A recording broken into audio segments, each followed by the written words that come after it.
우리 함께 본 하나님의 말씀은 출애굽기 40장 34절에서 38절 말씀입니다. 우리 한 절씩 교독하고 마지막 절은 함께 읽도록 하겠습니다.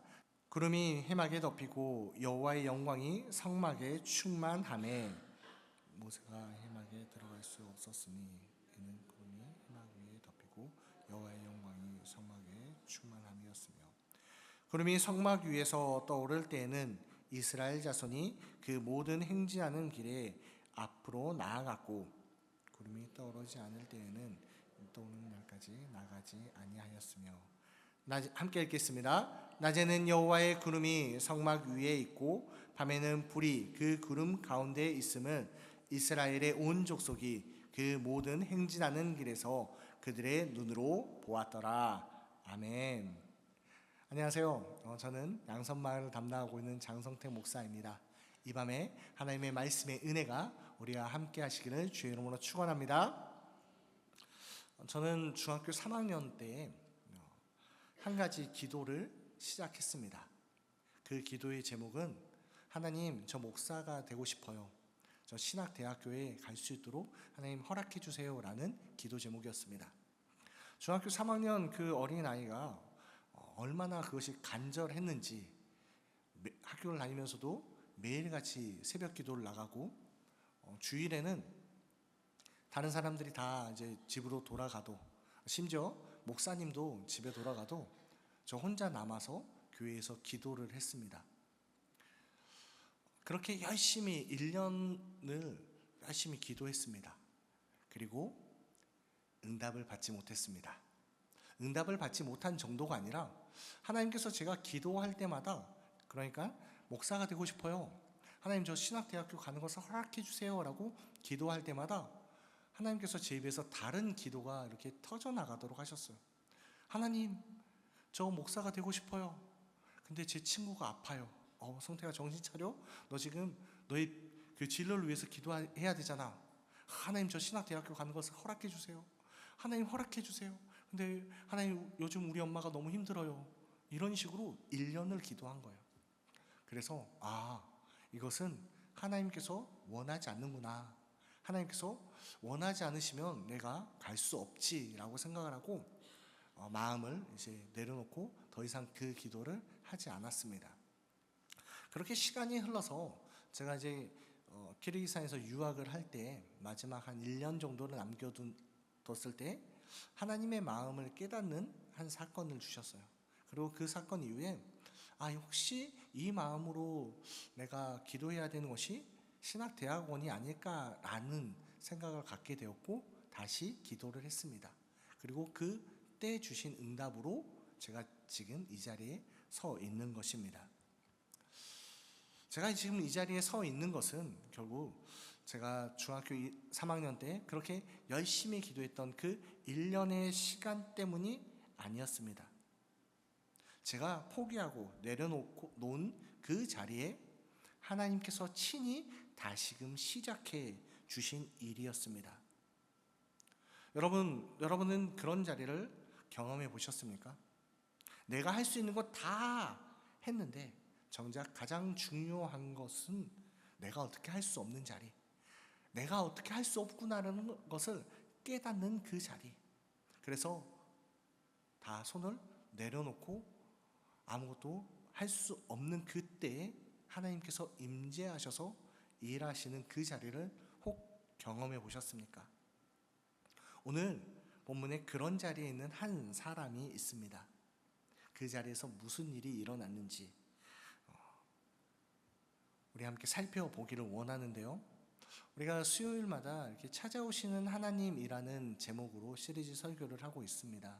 그래서 그 일환으로 오늘 하나님께서 어떻게 임재를 준비하시고 또 어떻게 완성하시고 또 어떻게 함께 하시는지를 또 살펴보려고 합니다. 오늘 본문은 출애굽기 마지막 장면입니다. 이스라엘 백성이 애굽을 떠난 지 정확히 1년이 되던 날, 광야 한가운데 거대한 천막이 하나 세워졌습니다. 네, 우리가 잘 알고 있는 성막입니다. 성막은 히브리어로 미시칸이라고 하는데요, 그 뜻은 거하는 곳이라는 것입니다. 그냥 건물이 아니죠. 거기에 거하시는 분이 계십니다.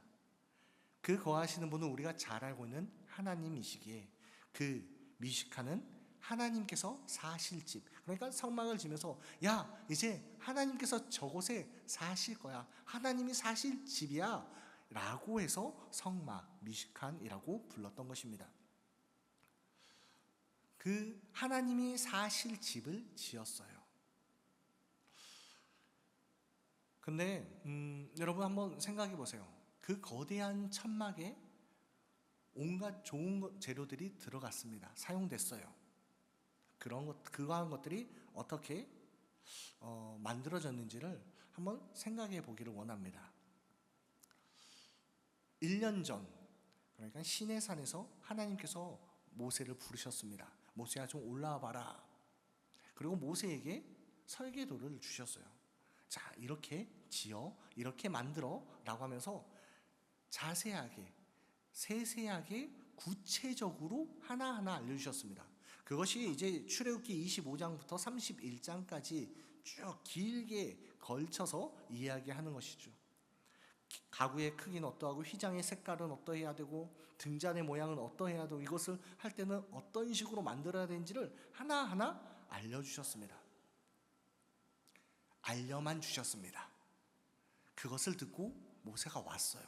이제 그것을 지어야 돼요. 거기에 들어가는 재료들은 어디서 구할까요? 모세는 광야에 있었죠. 이스라엘 백성들도 광야에 있었어요. 거기에 들어가는 금, 은, 청, 홍색 자색, 홍색 실들, 세마포, 그 모든 다양한 재료들이 있어야 되는데 그것을 어디서 구해야 할까요? 사실 이미 그 재료는 이스라엘 백성들이 다 가지고 있었습니다. 이스라엘 백성들이 출애굽할 때 애굽 사람들이 제발 좀 빨리 좀 나가라 하면서 그들에게 다 주었던 거예요. 필요한 것이 있으면 그들이 구하는 대로 다 주었습니다. 그래서 그것들을 가지고 왔던 거죠. 그것들을 가지고 애굽에서 나와서 하나님께서 이렇게 지어라 라는 것을 듣고, 아 그래, 하나님께서 우리를 구원해 주시는 하나님의 집을, 그 거하실 집을 이제 만들 거니까 감사함으로 이것을 내놓자 라며 사람들이 그 예물들을 가지고 왔던 것입니다. 그러니까 이미 그 하나님께서 지을 그 집에 대해서 그 재료들, 예물들을 하나하나가 하나님의 구원의 역사의 이야기가 담겨져 있는 것이죠. 그것이 얼마나 감사했던지 사람들이 너무 많이 가져와서 모세가 야 이제 그만 좀 갖고 와, 이제 충분해 라고 말할 정도로 감사하는 마음을 가지고 왔습니다. 그렇게 그 재물들을 모으고 예물들을 모아서 하나님께서 가르쳐 주신 그 설계도대로 1년 동안 열심히 만들었습니다. 그 사이에 1년 사이에 다양한 일들이 있었지만 우여곡절 끝에 결국 마침내 오늘 출애굽기 40장에 완성이 된 것이죠. 모세가 하나님께서 명하신 대로 이것들을 다 하나하나씩 설치합니다. 그래서 출애굽기 40장에 보면요, 7번이나 여호와께서 모세에게 명하신 대로 되니라 라는 표현이 사용되고 있습니다. 여러분 7번이나 사용되고 있어요. 7이라는 숫자를 들으며 어떤 한 가지 사건이 떠오릅니다. 바로 창세기 1장의 사건, 천지창조죠. 하나님께서 세상을 만드실 때 첫째 날부터 일곱째 날, 여섯째 날까지 만드시고 일곱째 날에 안식하셨어요. 지금 모세의 7번의 그 순종으로 다시 메아리쳐 오고 있는 것입니다.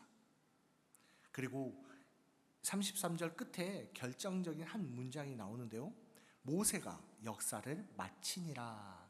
여기서 마치다라는 단어는 히브리어로 바이칼이라는 단어인데요, 이것은 창세기 2장 1절에서 천지와 만물이 다 이루어지니라 라고 사용한 단어와 이 이루어지다는 단어와 동일한 단어입니다.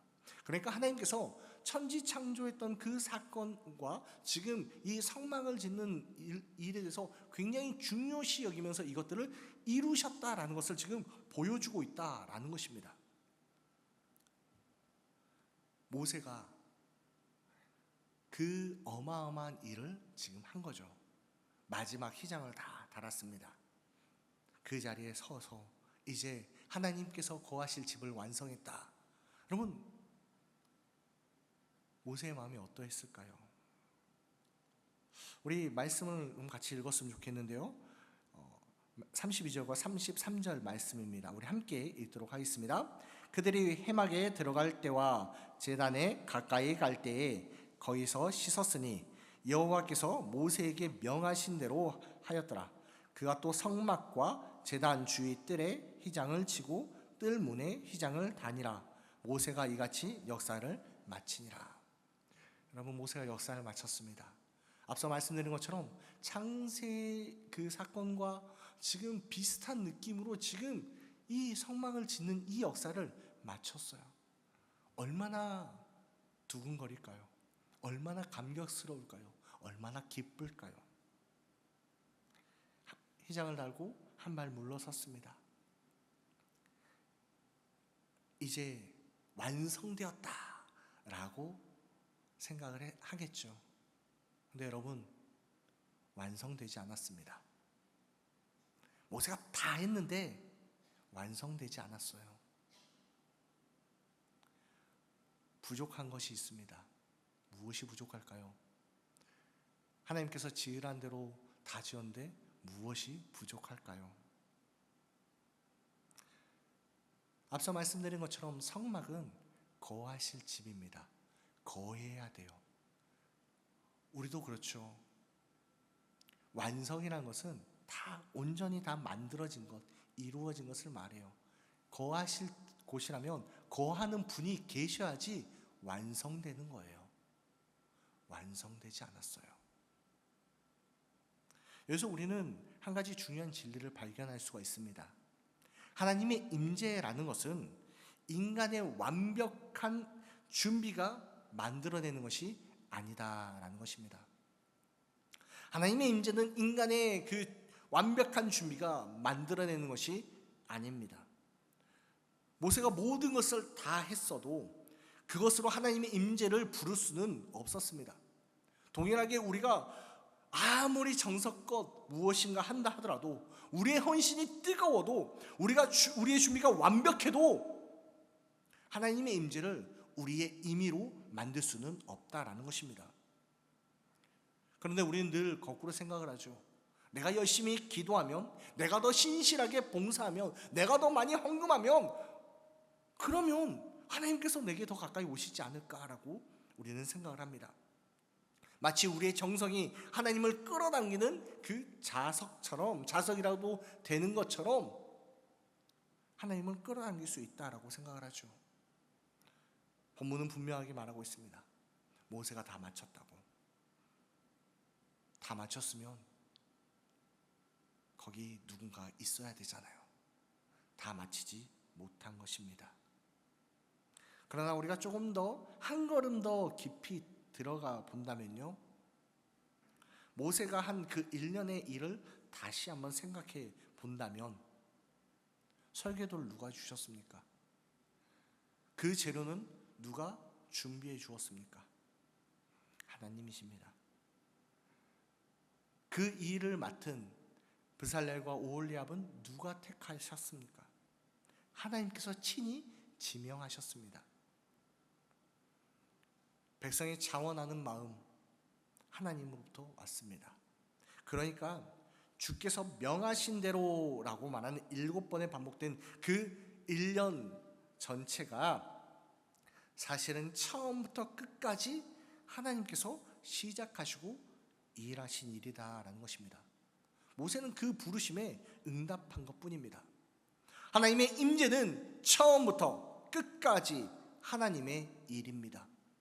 인간의 노력으로, 인간의 열심으로 이루어질 수가 없는 일이고, 오직 하나님의 임재는 처음부터 끝까지 하나님께서 하시는 일입니다. 하나님께서 친히 행하시는 그 임재가 이제 성막에 덮였습니다. 본문은 그것에 대해서 이렇게 표현하고 있습니다. 구름이 회막에 덮이고 여호와의 영광이 성막에 충만하매. 33절과 34절을 이렇게 끝과 앞에 부분을 이어서 읽으면 이렇습니다. 모세가 이같이 역사를 마치니라. 구름이 해막에 덮이고. 한글 성경에는 잘 드러나진 않는데요, 히브리어 원어에는요 이 34절이 와우 접속사라는 것으로 시작을 하고 있어요. 우리말로는 그리고라는 단어입니다. 그러니까 직역을 하면 모세가 마쳤다, 그리고 구름이 해막에 덮였다. 앞서 말씀드린 것처럼 모세가 마쳤지만 하나님께서 시작하시고 하나님께서 완성하신 그 일이 마쳐졌고, 이제 하나님이 그 집의 주인 되시는 하나님께서 직접 오신 것입니다. 그 구름이 내려왔죠. 여기서 구름이라는 히브리어 단어는 그냥 구름을, 우리가 하늘에 떠 있는 일반적인 구름을 의미하는 것이 아닙니다.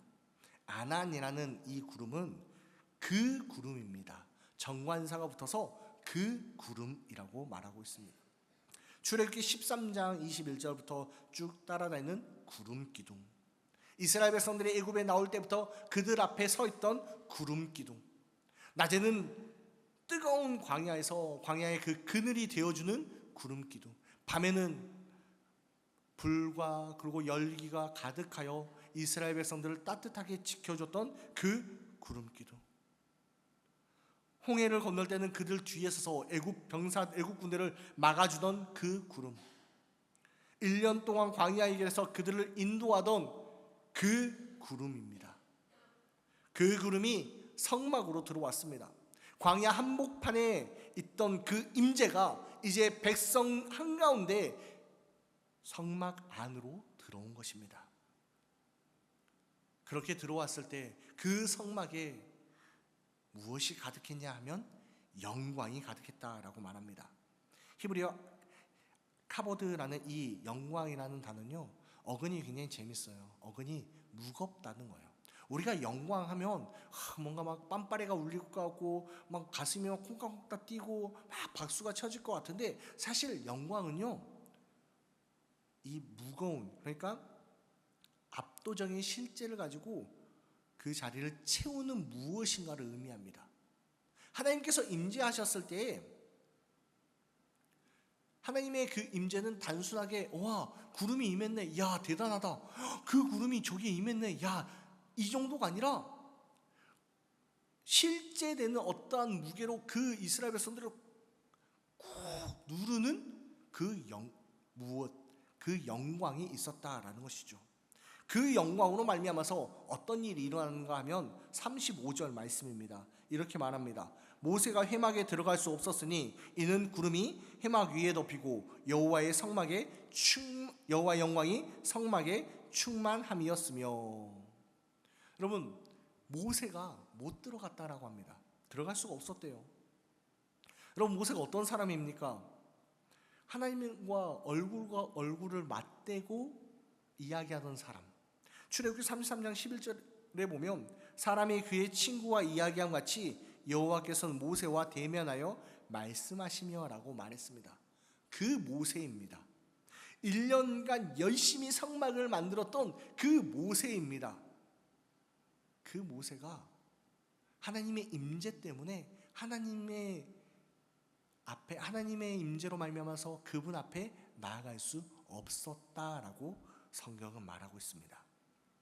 하나님이 임재하시면, 하나님이 찾아오시면 갈 수가 없어요. 나아갈 수가 없어요.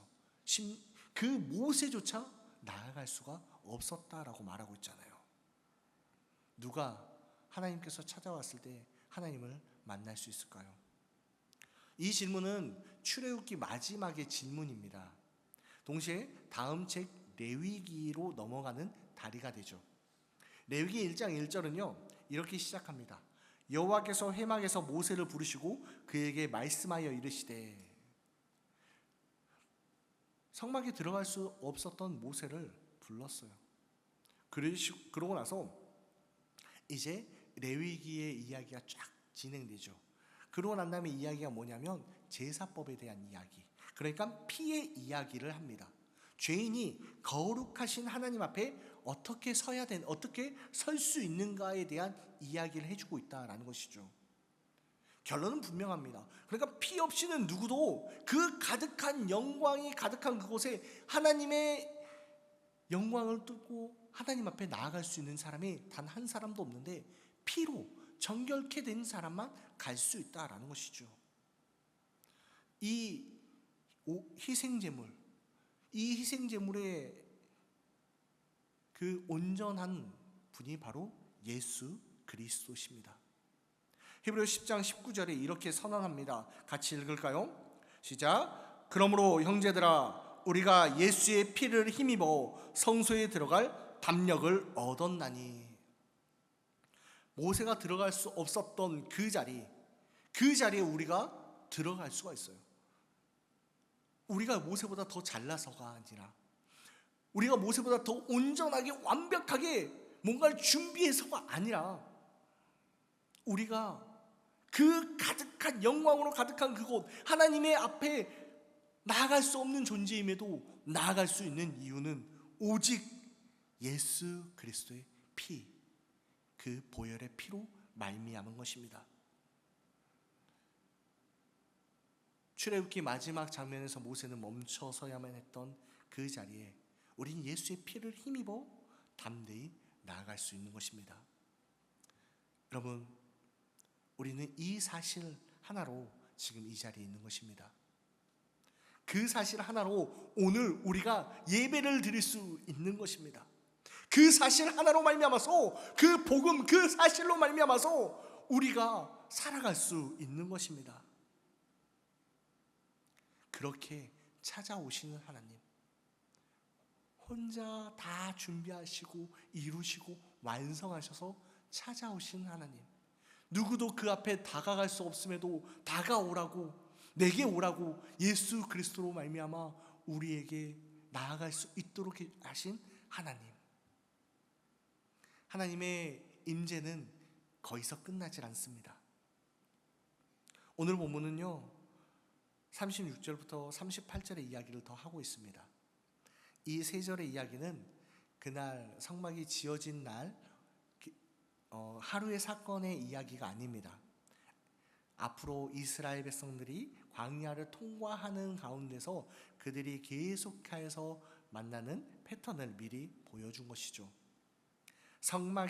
구름이 성막 위에 떠오를 때에는 이스라엘 자손이 그들의 모든 행진하는 길에 앞으로 나아갔고, 구름이 떠오르지 아니할 때는 떠오르는 날까지 나아가지 아니하였으며, 낮에는 여호와의 구름이 성막 위에 있고 밤에는 불이 그 구름 가운데 있음을 이스라엘 온 족속이 그 모든 행진하는 길에서 그들의 눈으로 보았더라. 여러분, 누가 먼저 움직이고 있습니까? 이스라엘 백성들이 아닙니다. 하나님이, 그러니까 그 구름이 먼저 움직입니다.